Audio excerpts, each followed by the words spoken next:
Aujourd'hui, l'auteur que nous allons étudier n'est plus à présenter dans la pensée présocratique, considéré comme étant un penseur obscur parce qu'il s'exprimait à l'aide de formules et de façon énigmatique.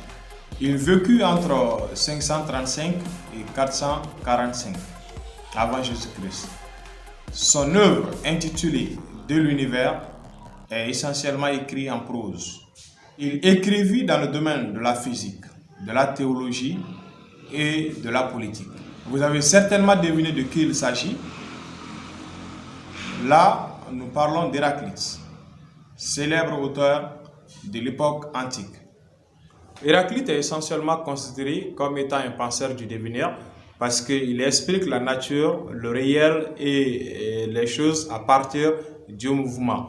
Pour Héraclite, ce qui définit l'être, ce n'est pas l'être lui-même, mais c'est plutôt le devenir. Parce que c'est le devenir qui permet à l'être d'être ce qu'il est. Sans le devenir, l'être ne peut pas être ce qu'il est. Cette idée, elle paraît un peu tautologique parce que si nous regardons la formule, elle paraît bizarre et façon. Mais là, dans la réalité, cette phrase, elle est pleine de sens parce que ici, Héraclite veut tout simplement expliquer que les choses deviennent ce qu'elles sont par le mouvement, autrement dit par le changement. Ça veut dire sans le changement, les choses ne peuvent pas être ce qu'elles sont. Donc le changement ici est défini comme étant le principe organisateur, le principe qui donne vie, qui donne naissance aux choses. Ça veut dire le changement ici est défini comme étant le sens des choses. Parce qu'il dira que sans le changement, une chose ne peut pas être ce qu'elle est. Pour qu'une table puisse devenir une table, il faut d'abord que le bois donne sa place à la table. Donc, à partir du moment où le menuisier fabrique la table, le bois cesse d'être un bois et le bois devient une table. Donc, il y a eu forcément un changement. Ce changement-là, c'est ce qui a rendu possible l'existence de la table. Et sans cela, la table, elle ne pouvait exister. C'est aussi la même chose chez l'homme. Par exemple, l'idée est que, à la base, nous n'existons pas. Mais nous allons commencer à exister. Et comment est-ce que cette existence-là est possible? Cette existence, elle est possible parce que derrière, il y a un changement. C'est ce changement-là qui permet à l'homme de pouvoir venir. Ça veut dire quoi? De quitter le néant pour pouvoir apparaître dans l'existence. Parce qu'au départ, nous sommes dans le néant. Donc, le passage du néant à l'être n'est possible que par le mouvement. Parce que si nous n'étions pas là, et que nous sommes maintenant là, ça veut dire quoi? Il y a eu un passage du non-être à l'être. Il y a eu un passage du néant. Parce que le néant ici est défini comme le fait que nous n'étions pas. Le fait que nous n'existons pas. Donc, si nous étions dans le vide, pour que nous passions à l'existence, il faut que quelque chose rend cette existence possible. Et ce qui rend toute existence possible, c'est le devenir. C'est pourquoi le devenir chez Héraclite n'a pas la même compréhension, la même analyse que chez Platon.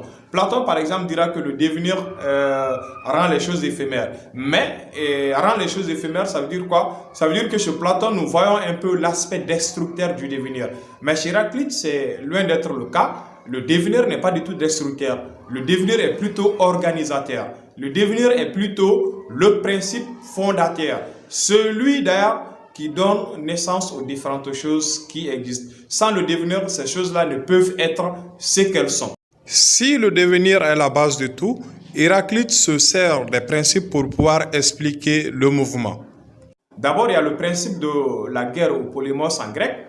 Héraclite dit qu'il y a un conflit, parce que la guerre ici, elle n'est pas définie comme la guerre dans le sens où nous pouvons la penser, mais elle est plutôt définie comme étant un conflit. La discorde entre les contraires. Il dira d'ailleurs, le combat est le père et le roi de toutes choses. Ça veut dire que le changement entre les contraires, parce que déjà si vous vous rendez compte, pour qu'une chose soit en mouvement, il faut d'abord une chose et son contraire. La vie et la mort, la maladie et la santé, le bien et le mal, le vrai et le faux, etc. L'homme et la femme, etc. Ce sont les choses et leurs contraires qui existent. Et dans l'existence des choses et leurs contraires, il y a un conflit. Ce conflit-là, c'est quoi? C'est un changement permanent. Nous allons voir que dans la vie, nous ne pouvons pas rester malades éternellement comme nous ne pouvons pas rester en bonne santé éternellement, mais il y a un changement permanent. Tantôt nous sommes en bonne santé, tantôt nous ne sommes pas en bonne santé. C'est aussi ce changement-là entre la vie et la mort. Souvent, la vie cède sa place à la mort et inversement, la mort aussi cède sa place à la vie. Et c'est ce changement-là entre les contraires que Héraclite appelle le conflit. Et ce conflit-là est ce qui permet aux choses d'ailleurs de changer. Ensuite, l'un des principes chez Héraclite, c'est l'harmonie. L'harmonie ici étant définie comme l'unité des contraires. L'unité des contraires ici parce que si nous disons que les choses et leurs contraires sont en conflit, ce conflit ne veut pas dire que les choses et leurs contraires sont séparés ou bien sont séparables. Pour lui, les contraires forment une harmonie qui donne naissance à de nouvelles réalités. Le froid devient chaud, le chaud devient froid, le sec devient mouillé, le mouillé devient sec, etc. Donc, ce changement permanent entre les choses permet de passer d'un état à un autre état. C'est-à-dire permet de passer d'une réalité à une autre réalité. Et cette harmonie, disons, qu'il y a entre les contraires qui permettent aux choses de pouvoir être ce qu'elles sont et qui rendent d'ailleurs la vie plus agréable. Et le dernier principe, c'est le principe de l'écoulement. D'ailleurs, comme il est dit, on ne peut pas descendre deux fois dans le même fleuve. Fin de citation. Ici, dans cette affirmation, il fait un constat. Il dit l'eau du fleuve est en écoulement perpétuel. L'eau du fleuve ne s'arrête pas. Il y a une instabilité dans le fleuve parce que l'eau du fleuve est en train de couler perpétuellement. Et si l'eau du fleuve coule perpétuellement et que nous nageons par exemple dans le fleuve, nous ne pouvons jamais nous baigner deux fois dans la même eau ou bien toucher deux fois la même substance. Parce qu'à chaque fois, à chaque temps qui passe, il y a une nouvelle chose qui vient. À chaque temps qui passe, c'est forcément une nouvelle eau qui coule sur toi. Donc, ce qui fait qu'il est impossible de se laver deux fois dans le même fleuve.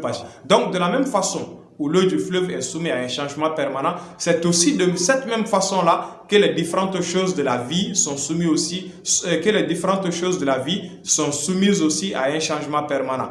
D'où l'idée d'ailleurs, on ne peut pas toucher deux fois la même substance périssable. Parce qu'à chaque fois que je touche une chose, il y a forcément quelque chose qui se perd. Il y a forcément un changement qui intervient dans la chose. Donc voilà en gros la pensée d'Héraclite sur la question de l'être. Si vous avez aimé cette vidéo, n'hésitez pas à mettre un j'aime, ça nous donne encore plus de force à continuer.